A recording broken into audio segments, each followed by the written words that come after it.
this is Suna Senman bringing you A Course of Love, Lesson 45.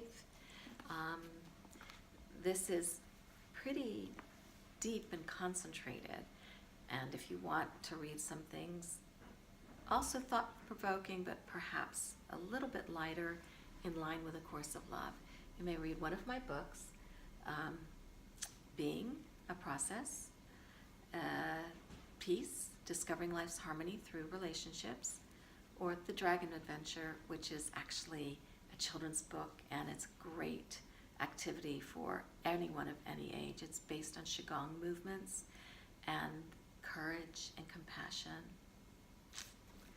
All right, now starting with the last paragraph from Lesson 44. As stated before, what is most useful to us now is your perception of your heart. Your illusions concerning it, when undone, will quickly reveal to you the truth, because your misperception concerning your heart remains closer to the truth than any that you hold. The memories of your heart are the strongest and purest that exist. Their remembrance will help to still your mind and reveal the rest. We thus return to your perception of your emotions and all that causes you to feel.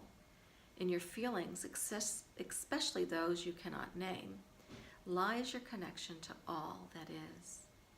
This is useful because what you have named and classified is harder to dislodge and bring to light. Even those feelings you attempt to name and keep cleverly in a box that you have labeled this or that often are not content to stay where you would place them. They seem to betray you, when it is you who betray them by not allowing them to be what they are. This could be used as a capsule definition of your entire problem. You do not allow anything that exists in your world, including yourself, to be what it is. Feelings that are on their own seem to rebel against this insane situation, are guided by memories trying to reveal the truth to you. They call to you from a place that you know not. The difficulty is that the only self that is listening to this call is your separate self. It is in the attempt of the separate self to interpret what feelings would say that they become as distorted as all the rest. It is the separate self that feels impelled to label feelings good and bad, some worthy of acknowledgement and the rest worthy only of denial or contempt. It is your language that gives emotions its place, one step behind fear, in your battle to control or protect what you have made. Fear always lies one step beneath the surface of a situation because it lies one step beneath the surface of yourself. Peel back the first level of what your eyes allow you to observe, and you will find fear lurking there.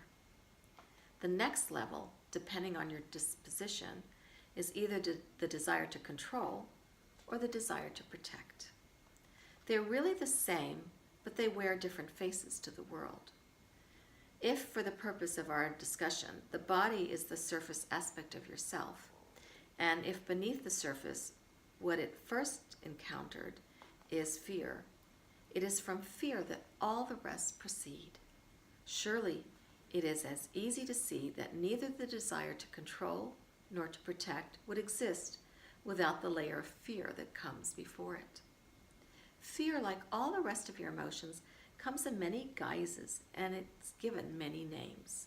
But there are really only two emotions. One is fear, the other love. Fear is thus the source of all illusion, love the source of truth. How could one separate off from all the rest, not be fearful?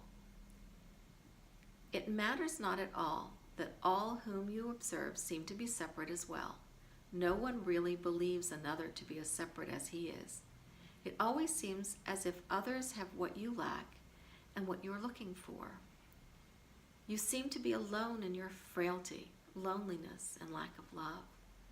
Others misunderstand you and know you not, and neither can you make any sense of them.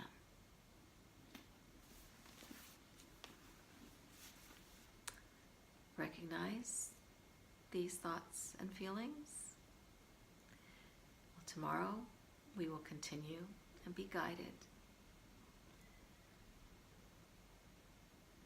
to truth. Blessings, blessings, blessings. Breathe, be, and release. Enjoy today.